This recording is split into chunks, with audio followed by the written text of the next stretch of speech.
साम्राज्य न्यूज, सामान्यांचा असामान्य आवाज.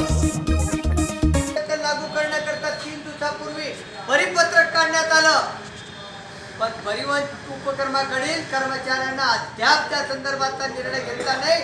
तो निर्णय घेण्याकरता भाग पडण्याकरता आपल्या सगळ्यांना आंदोलन करणं हे गरजेचं आहे. आपल्याला सहजासहजी कोणी देणार नाही. आपल्याला आर्थिक परिस्थितीकडे बोट दाखवलं जातं. तुमचं खातं चालत नाही, उत्पन्न नाही, रोज 2 लाख रुपयाचा तोटा आहे, कसं तुम्ही 7वं वेतन मागताय? या गोष्टी समोर येतात, या गोष्टी चर्चा होते सभागृहामध्ये.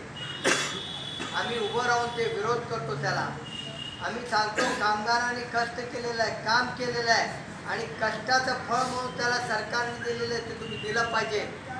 पण आज आमची परिस्थिती बरोबर नाही. आज तुमचं खातं चालत नाही. आज ही 50 लाखाचा तोटा बस खात्याला आहे. अशा पद्धतीची सबब सांगितले जातात. हे महानगरपालिकेचाच एक अंग आहे आणि म्हणून महानगरपालिकेने आर्थिक मदत करण्याची गरज आहे.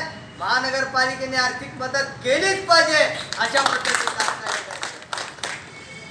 आणि म्हणून 7वं वेतन आयोग लागू करण्याच्या संदर्भामध्ये आपल्या सगळ्यांना सज्ज राहावं लागणार आहे.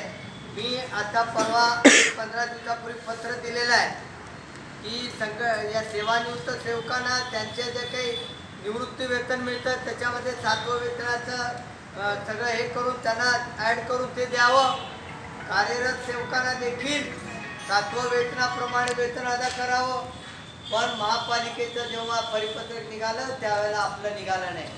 म्हणून आज एक पत्र पुन्हा लिहिलेलं आहे आणि त्यात म्हटलेलं आहे की महापालिकेच्या सेवकांना एक न्याय देता आणि परिवहनच्या सेवकांवर दुजाभाव करता हे बरोबर नाही आणि म्हणून तुम्ही 15 दिवसामध्ये 8 दिवसामध्ये निर्णय घेतला नाही तर आम्हाला रस्त्यावर उतरावं लागेल अशा पद्धतीचा इशारा